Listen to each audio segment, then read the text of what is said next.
இந்த உலகத்தில் ஒரு பொதுவான யதார்த்தம் உண்டு. ஒரு மாபெரும் நல்ல காரியமோ அல்லது ஒரு நல்ல மனிதரோ நமக்கு மிக அருகில் எளிதாக கிடைத்துவிட்டால் அவர்களின் அருமையையும் மதிப்பையும் நாம் உணர்வதில்லை. இதனை நெருக்கம் தரும் அலட்சியம் என்று கூறுவார்கள். அதாவது பழக பழக பாலும் புளிக்கும். வேதத்திலே நாம் ஒரு மிக விசித்திரமான காரியத்தை காண்கிறோம்.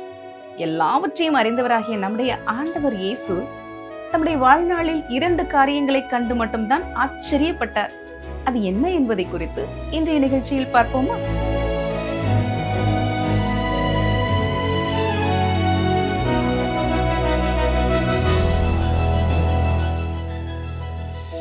கிறிஸ்துவுக்குள் அன்பானவர்களே, இன்றைய வேதாராய்ச்சி நிகழ்ச்சிக்கு உங்களை அன்போடு வரவேற்கிறேன்.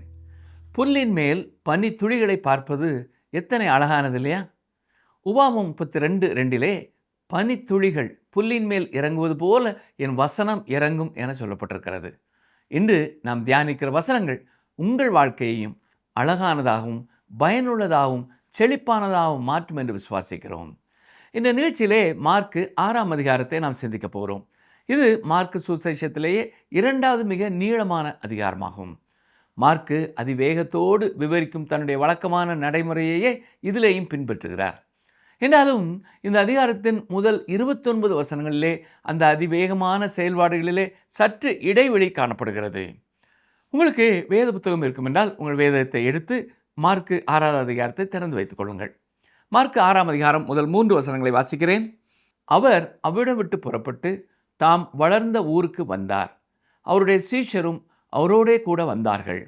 ஓய்வு நாளான போது ஜெப ஆலயத்தில் உபதேசம் பண்ண தொடங்கினார். அநேகர் கேட்டு ஆச்சரியப்பட்டு, இவைகள் இவனுக்கு எங்கே இருந்து வந்தது? இவன் கைகளினால் இப்படிப்பட்ட பலத்த செய்கைகள் நடக்கும்படி இவனுக்கு கொடுக்கப்பட்ட ஞானம் எப்படிப்பட்டது? இவன் தச்சன் அல்லவா? மரியாளுடைய குமாரன் அல்லவா? யாக்கோபு, யோசே, யூதா, சீமோன் என்பவர்களுக்கு சகோதரன் அல்லவா? இவன் சகோதரிகளும் இங்கே நம்மிடத்தில் இருக்கிறார்கள் அல்லவா என்று சொல்லி அவரை குறித்து இடரல் அடைந்தார்கள். கவனியுங்கள், இந்த சம்பவத்தை லூக்கா 4ஆம் அதிகாரத்தோடு ஒப்பிட்டு பார்த்து வேதாகமத்திலே முரண்பாடு இருப்பதாக சிலர் கூறுகிறார்கள். அந்த 2 பதிவுகளும் ஒன்றுக்கொன்று முரண்படுகின்றன என்பது அவர்களுடைய வாதம். ஆனால் உண்மையான விஷயம் என்னவென்றால், ஆண்டவராய் இயேசு கிறிஸ்து தம்முடைய சொந்த ஊராகிய நாசரேத்திற்கு 2 முறை சென்றதற்கான பதிவுகளே நம்மிடத்தில் இருக்கின்றன. அவர் நாசரேத்திற்கு இன்னும் பல முறை சென்றிருக்கலாம் என்று நான் நினைக்கிறேன். ஆனால் வேதாகமத்திலே இந்த 2 வருகைகள் மட்டுமே பதிவு செய்யப்பட்டிருக்கின்றன. லூக்கா 4ஆம் அதிகாரம் அவர் முதல் முறை வருகை தந்ததை குறிப்பிடுகிறது. அப்பொழுது அவர் அங்கே தனியாக சென்றிருந்தார். அவர் அற்புதம் எதுவும் செய்யவில்லை. மேலும் அவர்கள் அவரை கொலை செய்ய முயன்ற பொழுது அவர் அங்கே இருந்து திடீரென்று புறப்பட்டு போய்விட்டார். ஆனால் இங்கே மார்க்கு 6ஆம் அதிகாரத்திலே பதிவு செய்யப்பட்டுள்ளது 2வது பயணத்தின் பொழுது அவர் செய்த காரியங்கள். அவருடைய சீஷர்கள் அப்பொழுது அவரோடு இருந்தார்கள் என்பதையும், அவர் சில பிணியாளிகளை குணமாக்கினார் என்பதையும், அவர் அந்த பகுதியிலேயே தங்கியிருந்தார் என்பதையும் நாம் பார்க்க முடிகிறது. இந்த தகவல் மத்தேயு 13ஆம் அதிகாரம் 53 முதல் 58 மற்றும் மார்க்கு 6ஆம் அதிகாரத்தின் அடிப்படையிலானது. இந்த 2 சந்தர்ப்பங்களிலுமே அவர் ஜெப ஆலயத்திற்குள்ளே பிரவேசித்து போதகம் பண்ணினார். 2 முறையும் அவருடைய சொந்த ஊர் மக்களால் அவர் நிராகரிக்கப்பட்டார். எனவே இது ஒரு முரண்பாடு அல்ல. மாறாக அவர் தம்முடைய சொந்த ஊருக்கு சென்ற 2 வெவ்வேறான பயணங்களின் பதிவுகளாகும். முதல் முறை அவர் அங்கே இருந்து புறப்பட்ட பொழுது கப்பர்நகூமுக்கு சென்று அதை தம்முடைய ஊழியத்தின் தலைமை இடமாக மாற்றிக்கொண்டார். ஆனாலும் தம்முடைய சொந்த ஊர் மக்களை சென்றடைய வேண்டும் என்ற ஒரு ஆவலோடு பாரத்தோடு அவர் மீண்டும் அங்கே திரும்பி வந்தார்.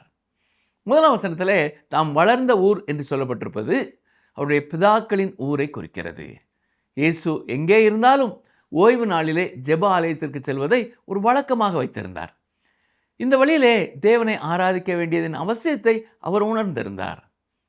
அதே நேரத்தில் அக்காலத்து மக்களை சென்றடைவதற்கு அதுவே ஏற்ற இடமாகவும் இருந்தது என்று நான் நினைக்கிறேன்.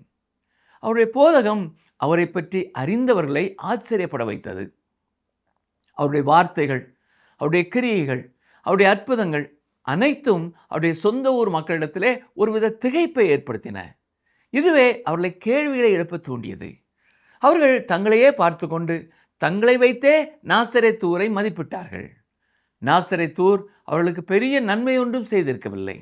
அதனால் கர்த்தராகிய இயேசுவை போன்ற ஒருவர் அங்கிருந்து வர முடியாது என்று அவர்கள் நினைத்தார்கள். அவர்களுக்கு தங்களிலே ஒருவரான இயேசுவின் மேலே விசுவாசம் இல்லை. மரியாளுக்கு மற்ற பிள்ளைகளும் இருந்தார்கள் என்பதை இந்த வேத பகுதி நமக்கு தெளிவாக சொல்கிறது. அதாவது யோசேப்புக்கும் மரியாளுக்கும் பிறந்த பிள்ளைகள். இங்கே குறிப்பிடப்பட்டுள்ள யூதா என்பவர் தான் புதிய ஏற்பாட்டில் உள்ள யூதா எழுதிய நிறுவத்தின் ஆசிரியர் என்று நான் நினைக்கிறேன். அவர்கள் இயேசுவின் நிமித்தம் இடறல் அடைந்தார்கள். தாங்கள் அவரை நன்கு அறிவோம் என்று அவர்கள் நினைத்தார்கள். அதுவே அவர்களுக்கு ஒரு இடறல் கல்லாக மாறியது. இயேசுவை மிகவும் சாதாரணமான முறையில் நெருக்கமான ஒருவராக மட்டும் நினைப்பதிலே ஒரு ஆபத்து இருக்கிறது என்று நான் நினைக்கிறேன்.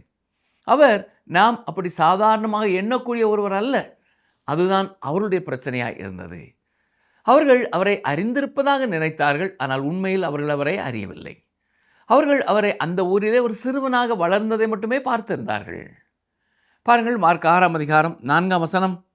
இயேசு அவர்களை நோக்கி, தீர்க்கதரிசி ஒருவன் தன் ஊரிலும் தன் இனத்திலும் தன் வீட்டிலுமே அன்றி வேறெங்கும் கனவீனம் அடையான் என்றார். இன்றைய நாட்களிலே பொதுவாக பேசப்படும் ஒரு பழமொழி, வேறு ஊரிலிருந்து வரும் ஒரு சாதாரண மனிதனே வல்லுனர் எனப்படுவான். தூரத்திலிருந்து வருகிறவர் எவராக இருந்தாலும் அவர் நம்மை சுற்றியுள்ள மக்களை விட அதிக அறிவுள்ளவராக இருப்பார் என்று நாம் நினைக்கிறோம்.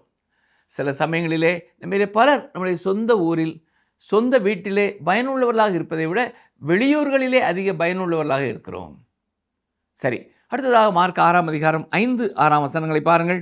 அங்கே அவர் சில நோயாளிகள் மேல் கைகளை வைத்து அவர்களை குணமாக்கினதே அன்றி வேறொரு அற்புதமும் செய்யக்கூடாமல் அவர்களுடைய அவிசுவாசத்தை குறித்து ஆச்சரியப்பட்டு கிராமங்களிலே சுற்றி தெரிந்து உபதேசம் பண்ணினார். இயேசு இந்த முறை தம்முடைய சொந்த ஊரை விட்டு உடனே புறப்பட்டு போகாமல் அதன் சுற்றுப்புற பகுதிகளிலேயே தங்கி இருந்தார் என்பதை நாம் பார்க்கிறோம். ஆனால் முதல் முறையோ அவர் அந்த ஊரை விட்டே கிட்டத்தட்ட துரத்தப்பட்டு கப்பர்நகூமுக்கு சென்று அதை தம்முடைய ஊழியத்தின் தலைமை இடமாக மாற்றினார். இந்த வேத பகுதி மிகவும் குறிப்பிடத்தக்க ஒன்றாகும். ஏனென்றால் அவருடைய அவிசுவாசத்தின் காரணமாக அவரால் அங்கே எந்த ஒரு பெரிய அற்புதத்தையும் செய்ய முடியவில்லை என்று நமக்கு கூறப்பட்டிருக்கிறது. எல்லா வல்லமையும் உள்ள தேவனுடைய வல்லமைக்கு இருக்கக்கூடிய ஒரே எல்லை அவிசுவாசம் மட்டுமே. தேவனுடைய ரட்சிப்பின் வல்லமை வெளிப்படுவதற்கு விசுவாசம் மட்டுமே ஒரே தகுதியாக இருக்கிறது. தேவனுடைய உன்னத ரட்சிப்பை வெளிப்படுத்தும் ஏசாயா 53ஆம் அதிகாரத்தின் தொடக்கத்திலே தீர்க்கதரிசி இவ்வாறு சொல்லியிருக்கிறார். எங்கள் மூலமாய் கேள்விப்பட்டதை விசுவாசித்தவன் யார்? கர்த்தருடைய பயம் யாருக்கு வெளிப்பட்டது? இதை யார் விசுவாசிப்பார்கள்? அருமையானவர்களே, இன்றைக்கும் கூட அவிசுவாசம் தேவனுடைய வல்லமையை செயல்பட விடாமல் தடுத்து விடுகிறது. அவருடைய அவிசுவாசத்தை குறித்து அவர் ஆச்சரியப்பட்டார். கவனிங்கள், மத்தேயு 8ஆம் அதிகாரம் 10ஆம் வசனத்திலே இயேசு இதை கேட்டு ஆச்சரியப்பட்டு தமக்கு பின் செல்லுகிறவர்களை நோக்கி, இஸ்ரவேலருக்குள்ளும் நான் இப்படிப்பட்ட விசுவாசத்தை காணவில்லை என்று மெய்யாகவே உங்களுக்கு சொல்லுகிறேன் என்று 100க்கு அதிபதியின் விசுவாசத்தை குறித்து பேசிய பொழுதும் அவர் ஆச்சரியப்பட்டார். இப்பொழுது அவர் சுற்றியிருந்த கிராமங்களுக்கு சென்று போதகம் பண்ணினார் என்பதை நாம் பார்க்கிறோம். இது கிறிஸ்தவ ஊழியர்களுக்கு ஒரு அருமையான பாடமாகும். தேவனுடைய ஊழியத்தில் இருக்கிற சில மனிதர்கள் ஊழியத்திற்காக சிறிய இடங்களுக்கு செல்ல விரும்புகிறதில்லை. ஆனால் ஆண்டவராய் இயேசு கிறிஸ்து கிராமங்களுக்கு சென்று ஊழியம் செய்தார் என்று வாசிக்கும் பொழுது அவர் நமக்கு ஒரு மாபெரும் முன்மாதிரியை வைத்திருக்கிறார் என்றே உணர்கிறேன். அவர் நினைத்திருந்தால் ரோம் நகரத்திற்கு ஒரு தந்தி அனுப்பி ஒரு பெரிய கூட்டத்திற்காக அங்கிருந்த அரங்கை வாடகைக்கு எடுத்திருக்க முடியும். ஆனால் இன்று சிலர் தங்களுக்கு முன்பாக எப்பொழுதும் ஒரு பெரிய ஜனக்கூட்டம் இருக்க வேண்டும் என்று நினைக்கிறார்கள். நாம் எல்லாரும் இயேசுவினிடத்திலிருந்து இந்த பாடத்தையும் கற்றுக்கொள்ள வேண்டும். ஸ்கோஃபீல்ட் ரெஃபரன்ஸ் பைபிள் என்ற வேத புத்தகத்தை உருவாக்கிய டாக்டர் C.I. ஸ்கோஃபீல்ட் என்பவரை பற்றிய ஒரு கதை உண்டு. அவர் ஒரு சபையிலே பேசுவதற்காக அழைக்கப்பட்டிருந்தார். அன்று இரவு பலத்த மழை பெய்து கொண்டிருந்ததால் கூட்டத்திற்கு ஏறக்குறைய 25 பேர் மட்டுமே வந்திருந்தார்கள். அங்கிருந்த இளம் போதகர் டாக்டர் ஸ்கோஃபீல்டை அருகிலே சென்று குனிந்து அவருடைய பிரசங்கத்தையும் போதனையும் கேட்க இவ்வளவு குறைவான மக்களே வந்திருப்பதாக அவரிடத்திலே மன்னிப்பு கேட்டார். அதற்கு டாக்டர் ஸ்கோஃபீல்ட் அவர்கள், நண்பனே, இயேசுவின் பள்ளியிலும் அவருடைய சபையிலும் இயேசு கிறிஸ்துவோடு பெரும்பாலான சமயங்களிலே 12 மனிதர்கள் மட்டுமே இருந்தார்கள். அப்படி என்றால் ஒரு பெரிய கூட்டத்தை எதிர்பார்ப்பதற்கு நான் யார் என்று பதிலளித்தார். மார்க்கு 6ஆம் அதிகாரம் 7ஆம் வசனத்தை பாருங்கள். அவர் 12 அழைத்து அசுத்த ஆவிகளை துரத்த அவர்களுக்கு அதிகாரம் கொடுத்து. இப்பொழுது அவர் தம்முடைய சீஷர்களை ஊழியத்திற்கு அனுப்பி வைக்கிறார். தாம் பிரசங்கித்து வந்த அதே மனம் திரும்புதலின் செய்தியோடு அவர்களை அனுப்புகிறார். அவர் அவர்களை 2 பேராக அனுப்புகிறார். மத்தேயுவோ லூக்காவோ இந்த சம்பவத்தை பதிவு செய்தபோது இந்த விவரத்தை குறிப்பிடவில்லை. அவர் அவர்களுக்கு அசுத்த ஆவிகளின் மேலே அதிகாரம் கொடுத்தார்.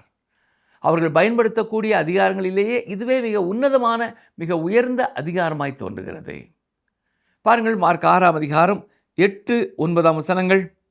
வழிக்கு பையை ஆகிலும் அப்பத்தை ஆகிலும் கச்சையில் காசை ஆகிலும் எடுத்துக்கொண்டு போகாமல் ஒரு தடியை மாத்திரம் எடுத்துக்கொண்டு போகவும் பாதரட்சைகளை போட்டுக்கொண்டு போகவும் 2 அங்கிகளை தரியாதிருக்கவும் கட்டளையிட்டார். ஏன் இப்படிப்பட்ட ஒரு கட்டளை கொடுக்கப்பட்டது? ஏனென்றால் அவர்கள் மிகவும் குறைவான பொருட்களோடு பயணம் செய்ய வேண்டியதாக இருந்தது. காலம் மிகவும் தாழ்ந்து விட்டது என்பதையும், காரியம் அவசரமானது என்பதையும், அவருடைய ஊழியத்தின் முக்கியத்துவத்தையும், அவர்கள் முழுமையாக தேவனை சார்ந்திருக்க வேண்டும் என்பதையும் இது காட்டுகிறது. பிற்காலத்தில் அவர்கள் இன்னும் நீண்டதொரு பயணத்தை மேற்கொள்ளவிருந்ததால் இத்தகைய பொருட்களை எடுத்துக்கொள்ளும்படி அவர்களுக்கு சொல்லப்பட்டதையும் நாம் வாசிக்கிறோம். மத்தேயு தனது பதிவிலே இந்த முறை அவர்கள் இஸ்ரவேல் வம்சத்தாரில் காணாமல் போன ஆடுகள் இடத்திற்கு மட்டுமே செல்ல வேண்டும் என்றும் அவர்களுக்கு அளிக்கப்படும் உபசரிப்பை ஏற்றுக்கொள்ள வேண்டும் என்றும் தெளிவாக குறிப்பிட்டிருக்கிறார். சரி, மார்க் 6ஆம் அதிகாரம் 10, 11 வசனங்களை பாருங்கள். பின்பு அவர்களை நோக்கி, நீங்கள் எங்கேயாகிலும் ஒரு வீட்டில் பிரவேசித்தால் அவ்விடத்தை விட்டு புறப்படுகிற வரைக்கும் அங்கேதானே தங்கியிருங்கள். எவர்களாகிலும் உங்களை ஏற்றுக்கொள்ளாமலும் உங்கள் வசனங்களை கேளாமலும் இருந்தால் நீங்கள் அவ்விடம் விட்டு புறப்படும் போது அவர்களுக்கு சாட்சியாக உங்கள் கால்களின் கீழே படிந்த தூசியை உதறி போடுங்கள். நியாய தீர்ப்பு நாளிலே அந்த பட்டணத்திற்கு நேரிடுவதை பார்க்கிலும் சோதோம் குமோரோ பட்டணத்திற்கு நேரிடுவது லகுவாயிருக்கும் என்று மெய்யாகவே உங்களுக்கு சொல்லுகிறேன் என்று சொல்லி அவர்களை 2 பேராக அனுப்பினார். அவர்கள் மேற்கொள்ள இருந்த அந்த பயணம் மிகவும் தீவிரமானதும் மிகுந்த பொறுப்பு மிக்கதுமான ஒரு பயணமாகும். தேவனுடைய சத்தியத்தை அறிவது நமக்கு அதிக பொறுப்பை கொடுக்கிறது. தேவனுடைய கிருபையை நிராகரிப்பது அவருடைய நியாய தீர்ப்பையே வரவழைக்கும். இது உண்மையானதாக இருக்கிறது. பாருங்கள், மார்க் 6ஆம் அதிகாரம் 12, 13 வசனங்கள். அவர்கள் புறப்பட்டு போய் மனம் திரும்புங்கள் என்று பிரசங்கித்து அநேகம் பிசாசுகளை துரத்தி அநேகம் நோயாளிகளை எண்ணெய் பூசி சொஸ்தமாக்கினார்கள். கவனித்தீர்களா? அவர்கள் மனம் திரும்புதலின் செய்தியை பிரசங்கித்தார்கள். அற்புதங்கள் அவருடைய செய்தியை உறுதிப்படுத்தின. மனம் திரும்புதல் என்பது சுவிசேஷ செய்தியின் ஒரு பகுதியாகும். அது விசுவாசிக்கும்படி கொடுக்கப்பட்ட கட்டளைக்குள் அடங்கியிருக்கிறது. இயேசுவின் புகழ் அந்த பகுதி முழுவதும் பரவி இருந்தது. சாதாரண மக்கள் மட்டுமல்ல, அரியணையில் இருந்த ஏரோது கூட இயேசுவை பற்றி கேள்விப்பட்டிருந்தான். இப்பொழுது ஏரோது ராஜாவினிடத்திலே ஒரு விசித்திரமான எதிர்வினையை நாம் பார்க்கிறோம். யோவான் ஸ்நானனின் கொலை இதற்கு சில காலத்திற்கு முன்பே நடந்திருந்தது. ஏரோதின் விசித்திரமான மற்றும் மூட நம்பிக்கை நிறைந்த செயலை விளக்குவதற்காகவே இது இங்கே பதிவு செய்யப்பட்டுள்ளது. மார்க்கு 6ஆம் அதிகாரம் 14, 15 வசனங்களை பாருங்கள். அவருடைய பேர் பிரசித்தமானபடியினால் ஏரோது ராஜா அவரை குறித்து கேள்விப்பட்டு, யோவான் ஸ்நானன் மரித்தோரிலிருந்து எழுந்தான், ஆகையால் அவனிடத்தில் இந்த பலத்த செய்கைகள் விளங்குகிறது என்றான். சிலர் அவர் எலியா என்றார்கள். வேறு சிலர் அவர் ஒரு தீர்க்கதரிசி அல்லது தீர்க்கதரிசிகளில் ஒருவனைப் போல் இருக்கிறார் என்று சொன்னார்கள். கர்த்தராகிய இயேசு யார் என்பதை குறித்து அக்காலத்து ஜனங்கள் மத்தியிலே பலவிதமான கலவையான கருத்துகள் இருந்தன. சொல்லப்போனால் இன்றைய நாட்களிலேயும் கூட ஜனக்கூட்டங்களிடத்தில் இதே போன்ற ஒரு நிலைதான் காணப்படுகிறது. கர்த்தராகிய இயேசுவின் ஆளுமை, அவருடைய பிரசன்னம் மற்றும் அவருடைய வல்லமை ஆகியவற்றை குறித்து வெவ்வேறு மனிதர்கள் வெவ்வேறு விதமான பார்வைகளையும் விளக்கங்களையும் கொண்டிருப்பதை நாம் பார்க்க முடிகிறது. எனவே அன்றும் அங்கே ஒரு பெரிய குழப்பம் நிலவியது. பாருங்கள், மார்க் 6ஆம் அதிகாரம் 16 வசனம். ஏரோது அதை கேட்டபொழுது அவன், நான் சிரச்சேதம் பண்ணின யோவான் தான், அவன் மரித்தோரிலிருந்து எழுந்தான் என்றான். கவனியுங்கள், ஏரோது நிச்சயமாகவே மிகவும் பயந்திருந்தான். தொடர்ந்து மார்க் 6ஆம் அதிகாரம் 17, 18 வசனங்களை பாருங்கள். ஏரோது தன் சகோதரனாகிய பிலிப்புவின் மனைவி ஏரோதியாளை தனக்கு மனைவியாக்கி கொண்டபோது யோவான் ஏரோதை நோக்கி, நீர் உம்முடைய சகோதரன் மனைவியை வைத்துக் கொள்வது நியாயமல்லவென்று சொன்னது நிமித்தம் ஏரோது சேவகரை அனுப்பி யோவானை பிடித்து கட்டி காவலில் வைத்திருந்தான். இயேசுவின் ஊழியத்திலே இந்த நிலை ஏற்படுவதற்கு முன்பாகவே யோவான் கொலை செய்யப்பட்டிருந்தார். யோவான் உயர்ந்த பதவிகளிலே இருந்தவர்களின் பாவங்களையும் தைரியமாக கண்டித்து கொண்டார் என்பதை நாம் கவனிக்க வேண்டும். இது ஏரோதியாளுக்கு மிகுந்த கோபத்தை உண்டாக்கி யோவானை கொலை செய்யும்படி அவளை சதித்திட்டம் தீட்ட வைத்தது. பாருங்கள், மார்க் 6 அதிகாரம் 19-20 வசனங்கள். ஏரோதியாளும் அவனுக்கு சதி நினைத்து அவனை கொன்று போட மனதாய் இருந்தாள். ஆகிலும் அவளால் கூடாமற் போயிற்று. அதேனென்றால் யோவான் நீதியும் பரிசுத்தமும் உள்ளவன் என்று ஏரோது அறிந்து அவனுக்கு பயந்து அவனை பாதுகாத்து அவன் யோசனையின்படி அநேக காரியங்களை செய்து விருப்பத்தோடே அவன் சொல்லை கேட்டு வந்தான். ஏரோதியாள் ஏரோது ராஜாவை தேவனிடம் திரும்புவதிலிருந்தும் மனம் திரும்புவதிலிருந்தும் தடுத்தாளா என்று நாம் யோசிக்க வேண்டியது இருக்கிறது. பாருங்கள், மார்க்கு 6 அதிகாரம் 21-22 வசனங்கள். பின்பு சமயம் வாய்த்தது. எப்படி என்றால், ஏரோது தன் ஜென்ம நாளிலே தன்னுடைய பிரபுக்களுக்கும் சேனாதிபதிகளுக்கும் கலிலேயா நாட்டின் பிரதான மனுஷருக்கும் ஒரு விருந்து பண்ணின போது ஏரோதியாளின் குமாரத்தி சபை நடுவே வந்து நடனம் பண்ணி ஏரோதுவையும் அவனோட கூட பந்தி இருந்தவர்களையும் சந்தோஷப்படுத்தினாள்.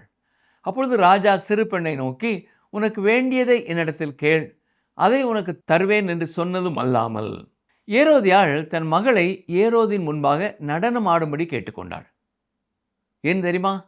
அவன் எவ்வளவு இச்சையும் காம விகாரமும் நிறைந்த ஒரு மனிதன் என்பதை அவள் நன்றாக அறிந்திருந்தாள். அவன் அந்த பெண்ணுக்கு ஒரு வெற்று காசோலையை கொடுத்து எதை வேண்டுமானாலும் எழுதி பெற்றுக்கொள்ளும் முழு அதிகாரத்தை கொடுக்கிறான். பாருங்கள், மார்க் 6 அதிகாரம் 23-24 வசனங்கள். நீ என்னிடத்தில் எதை கேட்டாலும் அது என் ராஜ்யத்தில் பாதியானாலும் அதை உனக்கு தருவேன் என்று அவளுக்கு ஆணையும் இட்டான். அப்பொழுது அவள் வெளியே போய் நான் என்ன கேட்க வேண்டும் என்று தன் தாயினிடத்தில் கேட்டாள். அதற்கு அவள், யோவான் ஸ்நானகனுடைய தலையை கேள் என்றாள். இந்த தாய் இதற்கு முன்பாகவே ஆயத்தமாக இருந்தாள். இந்த பெண்ணின் கொடூர புத்தி நம்முடைய மனதிற்கு பேரதிர்ச்சியை கொடுக்கிறது இல்லையா? பாருங்கள், மார்க் 6 அதிகாரம் 25-26 வசனங்கள். உடனே அவள் ராஜாவினிடத்தில் சீக்கிரமாய் வந்து, நீர் இப்பொழுதே ஒரு தாளத்தில் யோவான் ஸ்நானனுடைய தலையை எனக்கு தர வேண்டும் என்று கேட்டாள். அப்பொழுது ராஜா மிகுந்த துக்கம் அடைந்தான். ஆகிலும் ஆணையின் நிமித்தமும் கூட பந்தியிருந்தவர்களின் நிமித்தமும் அவளுக்கு அதை மறுக்க மனதில்லாமல். ஏரோதனுடைய மற்றொரு பலவீனமும் இந்த இடத்திலே வெளிப்படுகிறது. அவன் தன் நண்பர்கள் என்ன நினைப்பார்கள், என்ன பேசுவார்கள் என்று பயந்தான். தான் செய்த சத்தியத்தை குறித்து அவன் ஒரு தவறான மதிப்புணர்வை கொண்டிருந்தான். பாருங்கள், மார்க் 6 அதிகாரம் 27-28 வசனங்கள். உடனே அவனுடைய தலையை கொண்டு வரும்படி சேவகனுக்கு கட்டளையிட்டு அனுப்பினான். அந்தபடி அவன் போய் காவற்கூடத்திலே அவனை சிறைச்சேதம் பண்ணி அவன் தலையை ஒரு தாளத்திலே கொண்டு வந்து அதை அந்த சிறு பெண்ணுக்கு கொடுத்தான். அந்த சிறு பெண் அதை தன் தாயினிடத்தில் கொடுத்தாள். இது இரக்கமற்ற கொடூரமான ஒரு கொலை. பாருங்கள், 29 வசனம். அவனுடைய சீஷர்கள் அதை கேள்விப்பட்டு வந்து அவன் உடலை எடுத்து ஒரு கல்லறையில் வைத்தார்கள். யோவானுடைய சீஷர்கள் தலை துண்டிக்கப்பட்ட அவருடைய உடலை எடுத்து மிகுந்த அன்போடும் மரியாதையோடும் அடக்கம் செய்தார்கள். இப்பொழுது மார்க்கு மீண்டும் இயேசுவின் ஊழியத்திற்கு நேராக திரும்புகிறார். பாருங்கள், ஊழியத்தை முடித்து திரும்பிய 12 அப்போஸ்தலர்கள் தங்களின் முதல் ஊழிய அறிக்கையை இயேசுவினிடத்திலே சமர்ப்பிக்கிறார்கள். இதிலே அவர்கள் தங்களை பற்றிய அதிக விவரங்களை குறிப்பிடவில்லை. அதாவது தங்களின் சாதனைகளை பெருமையாக பேசவில்லை என்பதை நாம் கவனிக்க வேண்டும். மார்க் 6 அதிகாரம் 30-31 வசனங்களை பாருங்கள். அப்பொழுது அப்போஸ்தலர் இயேசுவினிடத்தில் கூடி வந்து தாங்கள் செய்தவைகள் உபதேசித்தவைகள் யாவையும் அவருக்கு அறிவித்தார்கள். அவர் அவர்களை நோக்கி, வனாந்தரமான ஓரிடத்தில் தனித்து சற்றே இளைப்பாறும்படி போவோம் வாருங்கள் என்றார். ஏனெனில் வருகிறவர்களும் போகிறவர்களும் அநேகராயிருந்தபடியினால் போஜனம் பண்ணுகிறதற்கும் அவர்களுக்கு சமயமில்லாதிருந்தது. கர்த்தராகிய இயேசுவின் ஊழிய பளுவும் ஜனங்கள் மத்தியிலே அவருக்கு இருந்த தேவைகளும் எவ்வளவு பெரியவை என்பதை நம்மால் கற்பனை செய்து பார்க்க முடியவில்லை. அவரும் அவருடைய அப்போஸ்தலர்களும் ஆத்ம இளைப்பாறுதல் அடையும்படி அவர் ஒரு வனாந்தரமான தனிமையான இடத்திற்கு விலகி போக வேண்டியதிருந்தது. தொடர்ந்து அங்கே என்ன நடக்கிறது பாருங்கள். மார்க்கு 6ஆம் அதிகாரம் 32 முதல் 34 வரை. அப்படியே அவர்கள் தனிமையாய் ஒரு படவில் ஏறி வனாந்தரமான ஒரு இடத்திற்கு போனார்கள். அவர்கள் புறப்பட்டு போகிறதை ஜனங்கள் கண்டார்கள். அவரை அறிந்த அநேகர் சகல பட்டணங்களிலும் இருந்து கால்நடையாய் அவ்விடத்திற்கு ஓடி அவர்களுக்கு முன்னே அங்கே சேர்ந்து அவரிடத்தில் கூடி வந்தார்கள். இயேசு கரையில் வந்து அநேக ஜனங்களைக் கண்டு அவர்கள் மேய்ப்பனில்லாத ஆடுகளைப் போலிருந்தபடியால் அவர்கள் மேல் மனதுருகி அநேக காரியங்களை அவர்களுக்கு உபதேசிக்க தொடங்கினார். அவர்கள் தனிமையாக இருப்பதற்காக ஒரு இடத்தை தேடி கண்டுபிடிக்க முயன்றது வீணாய் போய்விட்டது. ஜனக்கூட்டம் கலிலேயா கடலின் கரை வழியாகவே அவர்களை பின்தொடர்ந்து சென்று இயேசுவும் சீஷர்களும் படகை விட்டு இறங்கிய பொழுதே அவர்களை சந்திப்பதற்காக அங்கே காத்திருந்தது. இயேசுவோ அவர்கள் மீது மிகுந்த உருக்கமும் பரிதாபமும் கொண்டார். எல்லா மக்களும் அவருக்கு ஆடுகளைப் போல இருக்கிறார்கள். அவர் ஒருவரே உண்மையான நல்ல மேய்ப்பன். இந்த காரணத்தினாலே தான் அவர் அவர்களுக்கு ஆகாரம் கொடுத்தார். முதலாவதாக அவர் அவர்களுக்கு போதகம் பண்ணி அவருடைய ஆவிக்குரிய தேவைகளை சந்தித்தார். அதன் பிறகு அவர்களுக்கு உணவு கொடுத்து அவருடைய சரீர பிரகாரமான தேவைகளையும் சந்தித்தார். மார்க் 6ஆம் அதிகாரம் 35 முதல் 37 வரை பாருங்கள். வெகு நேரம் சென்ற பின்பு அவருடைய சீஷர்கள் அவரிடத்தில் வந்து, இது வனாந்தரமான இடம், வெகு நேரமும் ஆயிற்று, புசிக்கிறதற்கும் இவர்களிடத்தில் ஒன்றுமில்லை.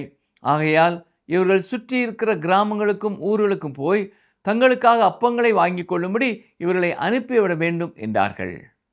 அவர் அவர்களை நோக்கி, நீங்களே அவர்களுக்கு போஜனம் கொடுங்கள் என்றார். அதற்கு அவர்கள், நாங்கள் போய் 200 பணத்துக்கு அப்பங்களை வாங்கி இவர்களுக்கு புசிக்கும்படி கொடுக்கக்கூடுமோ என்றார்கள். ஒரு காரியத்தை கற்றுக்கொள்ள அவர் எப்பொழுதுமே நாம் செய்ய சாத்தியமில்லாத காரியங்களைத்தான் கட்டளையிடுகிறார். இதற்கான காரணம் மிக தெளிவானது. என்றால் அவரே உங்கள் மூலமாக அந்த வேலையை முடிக்க எண்ணம் கொண்டிருக்கிறார். பாருங்கள், மார்க் 6ஆம் அதிகாரம் 38 முதல் 44 வரை வாசிக்கிறேன். அதற்கு அவர், உங்களிடத்தில் எத்தனை அப்பங்கள் உண்டு? போய் பாருங்கள் என்றார். அவர்கள் பார்த்து வந்து, 5 அப்பங்களும் 2 மீன்களும் உண்டு என்றார்கள்.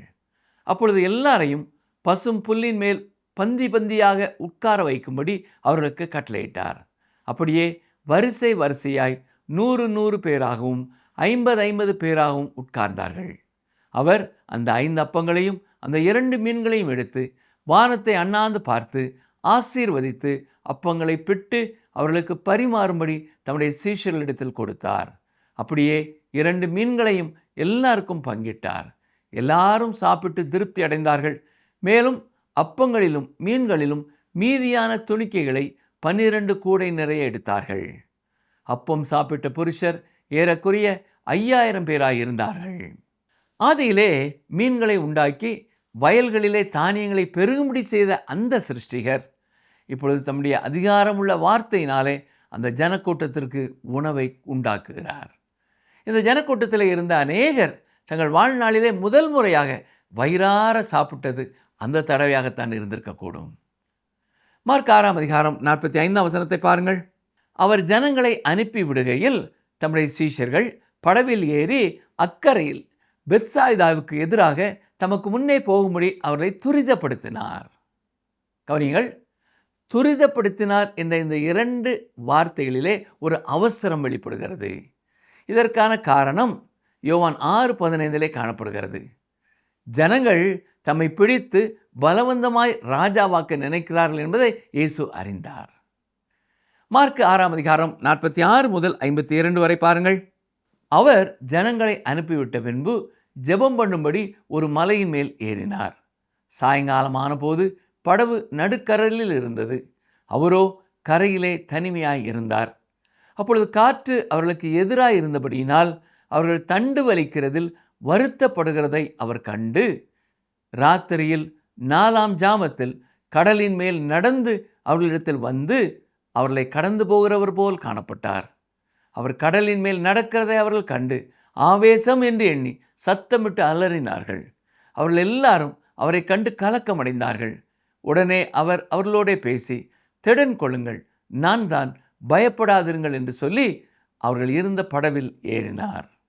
அப்பொழுது காற்று அமர்ந்தது. அதனால் அவர்கள் தங்களுக்குள்ளே மிகவும் பிரமித்து ஆச்சரியப்பட்டார்கள். அவருடைய இருதயம் கடினமுள்ளதாயிருந்தபடியினால் அப்பங்களை குறித்து அவர்கள் உணராமற் போனார்கள். சீமோன் பேதுரு தண்ணீரின் மேல் நடந்து இயேசுவினிடத்திற்கு வந்த சம்பவத்தை பற்றிய எந்த ஒரு பதிவும் இங்கே மார்க்கு சுவிசேஷத்தில் இல்லை என்பதை நாம் கவனிக்க வேண்டும். ஏனென்றால் மார்க்கு மனித ரீதியாக இந்த தகவல்களை சீமோன் பேதுருவிடத்திலிருந்து தான் பெற்றுக்கொண்டார். பேதுருவோ இந்த சம்பவத்திலே தன்னை பற்றிய பகுதியை அப்படியே தவிர்த்து விட்டார். மத்தேயு தான் அந்த விவரத்தை நமக்கு கொடுத்திருக்கிறார். அடுத்ததாக இந்த பகுதியிலே அவர்கள் தண்டு வலிக்கிறதில் வருத்தப்படுகிறதை அவர் கண்டு என்பதை நாம் வாசிக்க வேண்டும். அன்று இரவிலே அந்த மனிதர்கள் படகிலே இருந்தார்கள். அவர்களுடைய சிறிய படகிற்குள்ளே வந்த அலையின் உப்பு நீரோடு அவர்களுடைய வேர்வையும் கலந்து கொண்டிருந்தது. அவர்கள் துடுப்புகளை முழு பலத்தோடு வலித்து கொண்டிருந்தார்கள். தாங்கள் மூழ்கி போகிறோம் என்று உண்மையாகவே நினைத்தார்கள். ஆனால் அவர்கள் தண்டு வலிக்கிறதிலே வருத்தப்படுகிறதை இயேசு கண்டார். ஆம் பிரியமானவர்களே, இன்றைக்கும் நீங்கள் எங்கே இருக்கிறீர்கள் அல்லது எப்படிப்பட்ட சூழ்நிலையில் இருக்கிறீர்கள் என்பது எனக்கு தெரியாது. நீங்கள் இப்பொழுது ஒரு கடினமான சூழ்நிலையில் இருக்கலாம். இருள் சூழ்ந்த ஒரு மூலையிலே தனிமையாக அமர்ந்திருக்கலாம். உங்களால் தாங்க முடியாத அளவிற்கு பெரிய சோதனைகளையும் பிரச்சனைகளையும் நீங்கள் சந்தித்து கொண்டிருக்கலாம். புயல் வீசும் ஒரு கடலின் நடுவே நீங்கள் இருக்கலாம். உங்கள் சிறிய படகு மூழ்கி போவது போலும் நீங்கள் உணரலாம். அன்பானவர்களே, உங்களுக்காக என்னிடத்திலே ஒரு நல்ல செய்தி உண்டு. இயேசு உங்களை பார்த்து கொண்டிருக்கிறார். உங்களுடைய பிரச்சனைகளை அவர் அறிந்து கொண்டிருக்கிறார். அவருக்கு அதை தெரிவிப்பதற்காக நீங்கள் எந்த ஒரு சமிக்கையும் அனுப்ப வேண்டியதில்லை. அவர் ஏற்கனவே அதை அறிந்திருக்கிறார். இன்று நீங்கள் உங்களுடைய வழியை ஒரு திட்டவட்டமான முறையிலே அவருடைய கரத்திலே ஒப்புக்கொடுங்கள். இருளான காலங்களிலே நம்முடைய வழியை அவரிடத்திலே அப்படியே ஒப்புவிப்பதுதான் நம்மளை அநேகர் செய்ய வேண்டிய ஒரே காரியமாய் இருக்கிறது.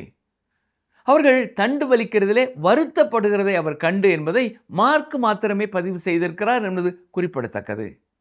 அதற்கு பிறகு அவர் அவர்களிடத்திலே வந்து அவர்களோடு படகிலே ஏறினார் என்று பார்க்கிறோம். அப்பொழுது அவர்கள் தங்களுக்குள்ளே அளவற்ற பிரமிப்பும் ஆச்சரியமும் அடைந்தார்கள் என்று மார்க் எழுதியிருக்கிறார். மார்க் 6ஆம் அதிகாரம் 53 முதல் 56 வசனங்களை பாருங்கள். அவர்கள் கடலை கடந்து கெனசரேத் என்னும் நாட்டிற்கு வந்து கரை பிடித்தார்கள். அவர்கள் படவிலிருந்து இறங்கின உடனே ஜனங்கள் அவரை அறிந்து அந்த சுற்றுப்புறம் எங்கும் ஓடி திரிந்து பிணியாளிகளை படுக்கையில் கிடத்தி அவர் வந்திருக்கிறார் என்று கேள்விப்பட்ட இடங்களிலெல்லாம் சுமந்து கொண்டு வந்தார்கள். அல்லாமலும் அவர் பிரவேசித்த கிராமங்கள், பட்டணங்கள், நாடுகள் எவைகளோ அவைகளின் சந்தை வெளிகளிலே வியாதிக்காரரை வைத்து அவருடைய வஸ்திரத்தின் ஓரத்தை ஆயிலும் அவர்கள் தொடும்படி உத்தரவாக வேண்டும் என்று அவரை வேண்டிக் கொண்டார்கள். அவரை தொட்ட யாவரும் சொஸ்தமானார்கள்.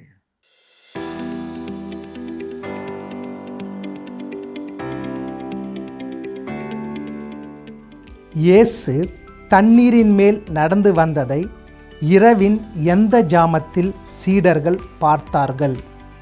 இயேசு தண்ணீரின் மேல் நடந்து வந்ததை இரவின் எந்த ஜாமத்தில் சீடர்கள் பார்த்தார்கள்? ஆப்ஷன் ஏ முதலாம் ஜாமம், ஆப்ஷன் பி மூன்றாம் ஜாமம், ஆப்ஷன் சி நான்காம் ஜாமம். இயேசு தம்முடைய சொந்த ஊர் ஜனங்களின் அவ்விசுவாசத்தை கண்டு ஆச்சரியப்பட்டார் என்று பார்த்தோம்.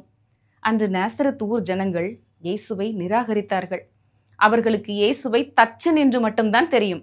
ஆனால் நமக்கு அவர் ராஜாதி ராஜா என்று தெரியும். அவர்களுக்கு இயேசுவை மரியாளுடைய குமாரன் என்று மட்டும்தான் தெரியும். ஆனால் நமக்கு அவர் ஜீவனுள்ள தேவனுடைய குமாரன் என்று தெரியும். அவர்களுக்கு இயேசு செய்த சில அற்புதங்கள் மட்டும்தான் தெரியும். ஆனால் நமக்கு அவர் சிலுவையில் ஜீவனை கொடுத்து மரணத்தை ஜெயித்து உயிர்த்தெழுந்த இரட்சகர் என்று தெரியும்.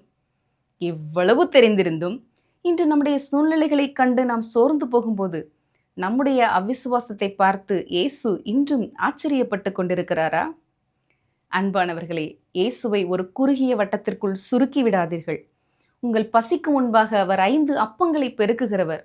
உங்கள் வாழ்க்கை புயல்களுக்கு முன்பாக அவர் தண்ணீரின் மேல் நடந்து வருகிறவர். அவரிடம் நம்மை அர்ப்பணிப்போம். அவரே உங்கள் வாழ்விலும் அசாதாரணமான காரியங்களை செய்வார். உன் காலை தள்ளாட ஒட்டார், உன்னை காக்கிறவர் உறங்கார். சங்கீதம் 121:3.